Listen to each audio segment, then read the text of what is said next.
Good evening and thank you for joining us. I'm Christine O'Donnell. The Clifton Park community coming together tonight as they mourn the loss of two high school seniors. The varsity basketball coach here at Saratoga Springs High School has been suspended. This after allegations of inappropriate comments.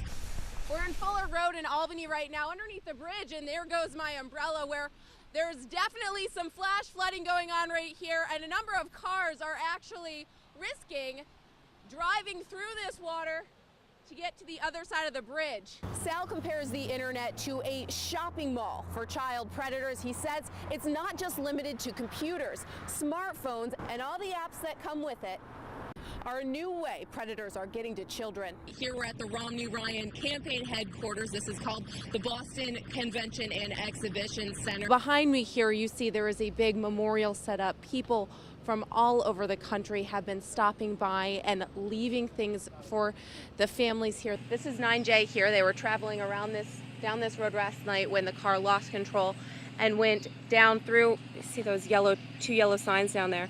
Well, went down there and ended up landing here upside down in the ditch. I'm gonna walk down in here.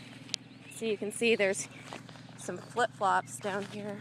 We've been talking about how to keep your car running smoothly all morning. Now, how has it been for you? Do you have any interesting car stories?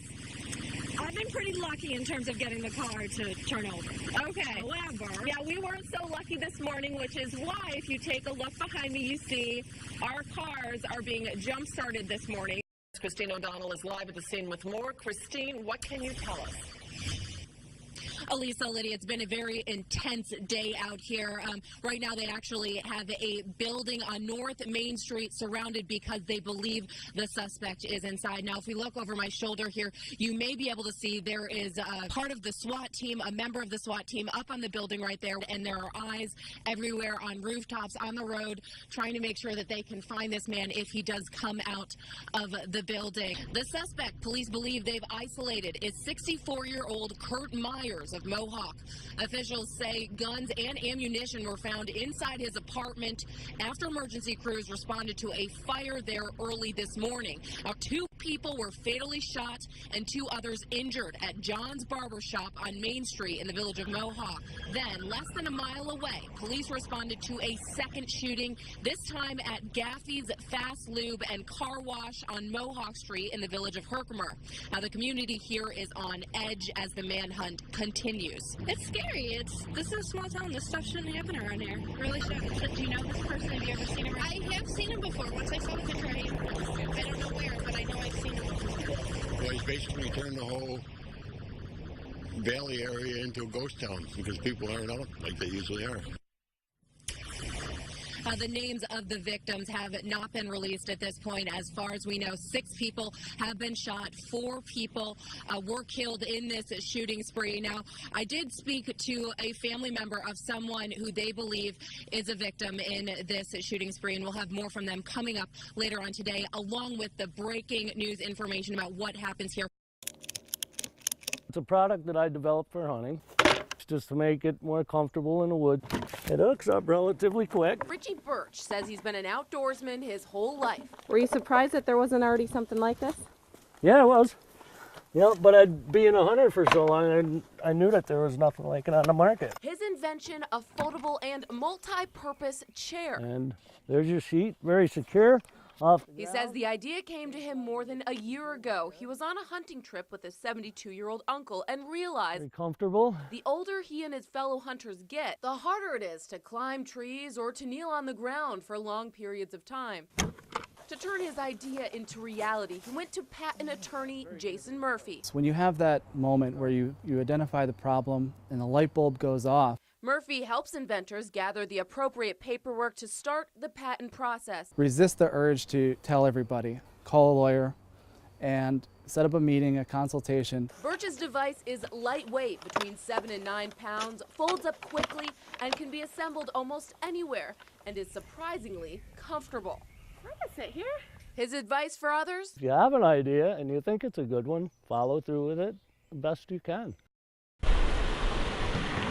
it was for me to keep it a secret. It was the secret. We'll call this woman Vicky. She says she thinks she was 14 when she first started prostituting, but she's really not sure. It started with me when I was a kid. Like, I was sexually molested. She met us in the parking lot of an emergency shelter in Schenectady, and it's in that parking lot where this story begins. Now we're going to hit the streets. As the sun sets, Khalik, Josephine, and Marcus start their mission, leaving the Safe House parking lot. They're part of an outreach group that helps at-risk kids get off the streets. They think child prostitution is an underlying issue that needs to be addressed. It's not a good feeling knowing that. I mean, you see young girls 14, 15 years old being prostituted for sneakers. They're manipulated by the older man and by money, and they might be in positions where they can't afford things, so they feel like that's their only outlet. So how big a problem is it? District Attorney David Soares says it stretches beyond county lines. We have exit 24 and exit 25 that connect New York City to Montreal, that we connect Boston to Chicago. So there's a lot of people coming through, and this is a place where people believe it's a key location for people to come and engage in this trade. Soares and law enforcement officials have been working with the FBI to stop the trafficking and prostitution of children, both on the streets and online. Sir, is there anything you want to say about this trial? It was a frame-up and it wasn't fair. Bruce Carey was sentenced to 15 years to life in prison for rape and promoting the prostitution of a 15-year-old girl. This was his third felony conviction after police say he spent most of his life profiting by prostituting children. And then there's the case that's being prosecuted right here at the U.S. District Attorney's Office. This affidavit states that Troy's Michael Happel paid $500 to have sex with a 12-year-old girl. Now, why can't these girls find a way out? I know what they're searching for. They're searching for that family unit, but they just don't have the tools to make these things happen. There's no reason for a kid to have to go through what I went through.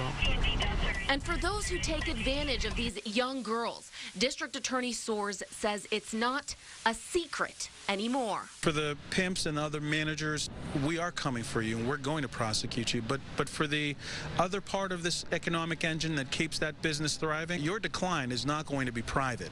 You know, when we do arrest you, it's not going to be something that is done in the darkness where your attorneys can come in and avoid the cameras. We're going to make your arrest as public as possible. We're going to put your faces out there for everyone to see, because hopefully that's going to be a deterrent.